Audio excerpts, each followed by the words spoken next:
Hello dear friends, welcome to pearl academy. I hope आप सभी लोग बढ़िया होंगे। और जैसा कि हम लोग पिछली बार जो टॉपिक पढ़ रहे थे वो क्या पढ़ रहे थे, तो हम लोग सार्क कंट्री के बारे में पढ़ रहे थे। मतलब जो एक सार्क संगठन है, क्योंकि हमने ये कहा था कि वर्ल्ड मैप हम लोग एक तरफ से जितने भी लगभग 190 या 195 प्लस देश हैं उनके बारे में हम लोग एक एक देशों के बारे में, उनमें क्या खास है उन सभी के बारे में पढ़ेंगे। आपको बाई मैप याद हो जाएगा। तो वही एक संगठन हमने उठाया था जो अपने दक्षिण एशिया का संगठन है, सार्क नाम से।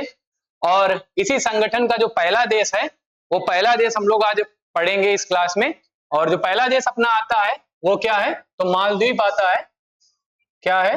मालदीव। जिसका पूरा नाम क्या है, तो मालदीव गणराज्य।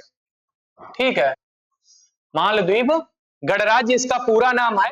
और ये है कहां पे, तो आपको दिख ही रहा होगा, ये छोटे छोटे से जो द्वीप दिख रहे हैं यही है मालदीव। और यहां पर है अपना एक छोटा सा द्वीप समूह जिसका नाम है क्या, तो लक्षद्वीप समूह। ठीक है, ये कोरल द्वीप है। क्या है? कोरल द्वीप है। और कोरल होता क्या है, तो अगर आप लोगों ने कोरल के बारे में पढ़ा होगा तो भूगोल में पढ़ा होगा, जो समुद्री जीव होते हैं, कुछ समुद्री जीव होते हैं जिनके द्वारा होता क्या है कि उनकी मृत्यु हो जाती है और उनके जो बोल सकते हो वेस्टेज हैं, मतलब बॉडी पार्ट्स जो हैं उनकी मृत्यु हो गई और उनका जो वेस्टेज इकट्ठा हुआ और इकट्ठा होते होते पूरा एक बड़ा सा एरिया बन गया और उसी के ऊपर फिर समुद्र ने आके रेत लगा दी आके, और वो एक द्वीप का आकार ले लेता है। उसी को बोलते हैं क्या, तो कोरल द्वीप बोलते हैं। तो मालदीव और ये लक्षद्वीप, ये दोनों कैसे हैं, तो कोरल द्वीप ही हैं। और बात की जाए लक्षद्वीप से मालदीव की जो दूरी है, ये जो दूरी है ये लगभग 753 किलोमीटर के आसपास में है। कितनी है? 753 किलोमीटर के आसपास। आपको दिखता होगा मैप में पास में, लेकिन ये समुद्र में है या ये ओशियन में है, इस वजह से थोड़ा इनकी दूरी जो है दूर होती है। मैप जिस हिसाब से बनाया गया उस हिसाब से इनकी दूरी अगर बात की जाए किलोमीटर में तो 753 किलोमीटर है। अब मालदीव से संबंधित जो भी बातें हो सकती हैं वो इस क्लास में जानेंगे। सबसे पहले मालदीव की राजधानी क्या है, तो मालदीव की जो अपनी राजधानी है वो है माले। और यहाँ की जो संसद है क्या, तो यहाँ की जो संसद है, संसद अर्थात इंग्लिश में बोलते हैं इसको पार्लियामेंट, इसका नाम क्या है, तो नाम है पीपुल्स माजुलिस। यहाँ की संसद का नाम क्या है, पीपुल्स माजुलिस। ठीक है, ये इसका नाम है संसद का। अगर करेंसी की बात की जाए तो काहे की, अगर करेंसी की बात की जाए तो ये रही इसकी, ये करेंसी जो दिख रही है यही है। और करेंसी क्या है, तो रुपया ही है, मालद्वीपी रुपया। क्या है? मालद्वीपीय रुपया। ठीक है, ये करेंसी। अगर भारत में बात की जाए, एक माल रुपी के बराबर, मतलब जो मालदीव का रुपया है, जो वहां की करेंसी है उसके बराबर में भारत में कितने रुपए होंगे। अगर वहां के आपको 10 रुपए दे दिए जाए या 1 रुपए दे दिया जाए, पहले 1 ही रुपए की बात करते हैं, तो भारत के कितने रुपए होंगे जाके, कुछ इस प्रकार से। तो बात की जाए आईएनआर में, तो भारत में लगभग 5.56 रुपया के बराबर होगी मालदीवी करेंसी। ठीक है, तो ये रही करेंसी जो आपको दिख रही, बड़ी रंगीन है, समुद्री जीव वगैरह बने। चूंकि यहाँ पर है क्या, मालदीव फेमस काय की वजह से है, तो यहाँ पर जो फेमस है ये मुख्यतः फेमस है पर्यटन के लिए। काय के लिए? पर्यटन, या फिर इसी को बोलते हैं टूरिज्म। ठीक है, लोग घूमने के लिए जाते हैं। वैसे ही अच्छे अच्छे यहाँ पर बहुत अच्छे अच्छे बीचेस बने हैं। आप लोगों ने बॉलीवुड के सेलिब्रिटीज को देखा होगा कि नेक एक फिल्म उनकी अच्छी चल गई तो सबसे पहली ट्रिप उनकी जो होती है वो मालदीव को लेके ही होती है। और अगर भारतीयों की बात की जाए तो भारतीयों के लिए गोवा सबसे बड़ी ट्रिप होती है कि अपने जीवन में हर लड़का या लड़की चाहती है कि एक बार गोवा जाने का मौका मिले। वैसे ही मालदीव में जाने के लिए जो बड़ी फैमिली होते हैं, मतलब अच्छे खासे पैसे वाले लोग, वो यहाँ पर जाना पसंद करते हैं। यहाँ द्वीप वगैरह बहुत बढ़िया है, अभी हम दिखाएंगे आपको आगे। और ये जो है, ये जो आपको दिख रहे हैं, इनका नाम है मोहम्मद मुरज्जू। क्या नाम है? मोहम्मद मुरज्जू। ठीक है, ये इनका नाम है। और ये मालदीव के वर्तमान में पीएम है, जो कि चाइना के गुलाम है। अब ये सर ऐसा क्यों, तो चाइना के गुलाम ये इस वजह से बोले जाते हैं कि चाइना ने ही इनको यहाँ पर प्रधानमंत्री के पद के लिए इनको यहाँ पर बुलाया और ये जीत भी गए चुनाव। और चूंकि ये भारत से, चूंकि ये चाइना के फेवर में थे, तो भारत तो चाइना का वैसे भी आपको पता है 36 का आंकड़ा है, तो इस वजह से तो इन्होंने भारत को भी बायकॉट कर दिया, भारत को साइड में दिखाने का प्रयास किया, और जिसकी वजह क्या रही कि भारत ने कुछ इनको अपने विमान वगैरह दिए। तो भारत ने बहुत हेल्प की है, ये जानता नहीं होगा, पढ़ा लिखा नहीं है मेरे ख्याल से, ये नहीं जानता कि भारत ने इसके यहाँ पर कितने सारे स्कूल्स बनवाए, कितनी सारी चीजें, सेना इसकी डेवलप की, इसकी सुरक्षा की व्यवस्था देखी, और इसको हथियार भी भारत ने अभी कुछ दिए थे, और इसको चलाना सिखाने के लिए हथियार तो हमने आपको दे दिए, लेकिन अगर आप चलाना ही नहीं जानते तो उसका क्या लाभ। तो इसको चलाने सिखाने, हथियार को चलाना सिखाने के लिए भारतीय सेना ने क्या किया, अपने लगभग 75 सैनिकों को इसके यहाँ भेजा था, और जो 75 सैनिक थे वो यहाँ गए सिखाने के लिए, तो इसने उनको वहां से वापस कर दिया और भारत को एक तरह से साइड में दिखाने का प्रयास किया, जिस वजह से होता क्या है कि जो भारतीय प्रधानमंत्री हैं, भारतीय प्रधानमंत्री वो जाके लक्षद्वीप को प्रमोट करने के लिए लक्षद्वीप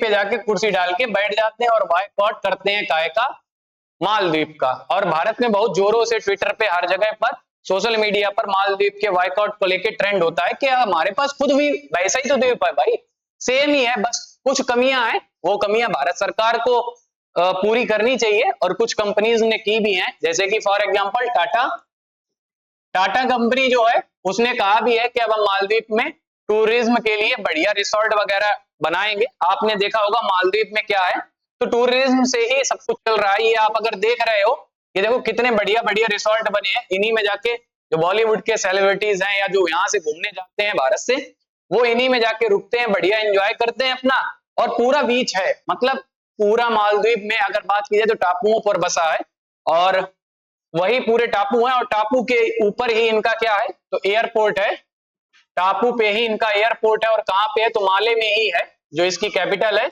वहीं पर एयरपोर्ट है। आप देखोगे यहाँ से प्लेन उतरेगा और यहाँ तक रुकना चाहिए, अगर नहीं रुका तो यहाँ जाके समुद्र में घुस जाएगा, गोता लगाएगा जाके, वो भी स्विमिंग कर रहा होगा, तो बड़ा खतरनाक यहाँ का जो है एयरपोर्ट, वो भी है।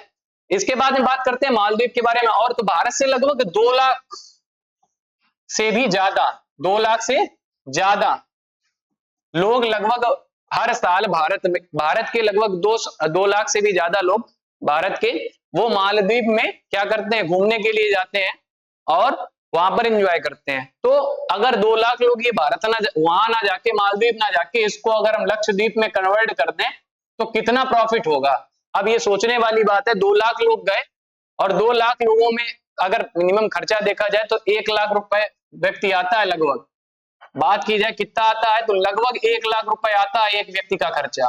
और समझ लो 2 लाख लोग गए तो भारत को कितना ज्यादा लाभ होगा, और वहां पर टूरिज्म भी बढ़ेगा, इसके बाद में लोगों को वहां पर रोजगार भी मिलेगा, इसके बाद में भारतीय अर्थव्यवस्था को भी उससे लाभ होगा। तो इसी वजह से भारत ने भी अभी कहा कि हमने बहुत एहसान कर लिए तुम्हारे ऊपर में, और तुम पाकिस्तान की तरह वही जाहिलपना कर रहे हो और हमें ही साइड में करने का प्रयास कर रहे हो, हम तुम्हारे साथ इतना अच्छा कर रहे हैं।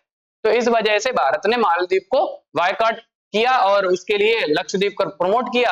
अब भारत सरकार को यहाँ पर इसी प्रकार से कुछ तो इसी प्रकार से कुछ रिसोर्ट और होटल्स वगैरह डेवलप करवाने पड़ेंगे, बीचेस को डेवलप करवाना पड़ेगा, जिससे टूरिज्म जो है मालदीव से उठ के कहां, तो अपने यहाँ लक्षद्वीप में आ जाए। चूंकि सेम ही है, अपने यहाँ भी वैसे ही कोरल द्वीप है, यहाँ पर होता है क्या, जैव विविधता ज्यादा पाई जाती है, पेड़ पौधे होते बहुत रंगीन पाए जाते हैं, ठीक है, जीव जंतु पाए जाते हैं, स्कूबा डाइविंग लोग करने जाते हैं तो उसका अलग एक लाभ उठाते हैं जाके, हैं अलग ही उसका एक मजा होता है। तो ऐसा कुछ है। और यहाँ पर अगर आप देखेंगे तो इन्हीं जो ये देख रहे, चूंकि इनके पास कोई एयरपोर्ट तो है नहीं, बस एक ही एयरपोर्ट है, इस वजह से यहाँ पर उस टाइप के प्लेन चलते हैं जो पानी में जाके लैंड कर जाएं, ठीक है। अब वो फोटो हमने लगाई थी, शायद निकली नहीं, या फिर देख रहे, एक सेकेंड, नहीं आई शायद, ठीक है। तो उसमें भी प्लेन वो कैसे होते हैं, तो वहां पर जाके लैंड करते हैं समुद्र के ऊपर में, तो बहुत अच्छा लगता है ये सब देखना, और एंजॉय करने के लिए बढ़िया जगह थी। लेकिन इससे अपने जो बोल सकते हो संबंध हैं वो अच्छे अब उतने नहीं है। हालांकि अब तो ये औकात पे आ चुका है, कौन, ये मालदीव के जो प्राइम मिनिस्टर हैं या प्रधानमंत्री हैं, ये अब औकात पे आ चुके हैं वापस, क्योंकि इनको समझ में आ गया कि 2 लाख प्लस यहाँ से हमारा खर्चा टूरिज्म चलता है, और भारत से अरबों खरबों का पैसा साल में आता है, जिससे हमारे यहाँ पे कई चीजें चलती हैं। अब मालदीव की बात की जाए तो कुछ और भी बताना चाहेंगे जैसे कि अगर मालदीव, अगर ग्लोबल वार्मिंग की वजह से जैसे ग्लेशियर पिघल रहे हैं, ठीक है, काय की वजह से, ग्लोबल वार्मिंग की वजह से अगर ग्लेशियर जो है वो पिघल रहे हैं, तो इससे होगा क्या कि मालदीव जो है समुद्री तल से इसकी ऊंचाई मात्र 1.5 मीटर है। कितनी? केवल 1.5 मीटर। अगर धोखेधड़े में भी थोड़ा ज्यादा ग्लेशियर पिघल गया, हो सकता हो कि 50 साल बाद इसको हम लोग कायम पढ़ेंगे इतिहास में, एक इतिहास में पढ़ेंगे क्या कि मालदीव नाम का एक देश होता था जो टूरिज्म के लिए बहुत फेमस था और अब वो समुद्र के अंदर विलुप्त हो चुका है। तो कुछ इसी प्रकार से इसके बारे में हम लोगों को पढ़ने को मिलेगा। तो आई होप ये क्लास आपको अच्छी लगी होगी। मिलते हैं अपनी अगली क्लास में, और अगली क्लास में हम लोग पढ़ेंगे क्या, तो श्रीलंका के बारे में पढ़ेंगे। ठीक है, तब तक हमारे साथ बने रहिएगा। अगर आपको वीडियो अच्छी लगी हो तो वीडियो को लाइक जरूर कीजिएगा, चैनल को सब्सक्राइब कीजिएगा। अब आपको प्रॉपर क्लासेस डेली बेसिस पे हर एक सब्जेक्ट की देखने को मिलेगी, तो चैनल को सब्सक्राइब बिल्कुल कीजिएगा और मिलते हैं अपनी अगली क्लास में। जय हिंद साथियों।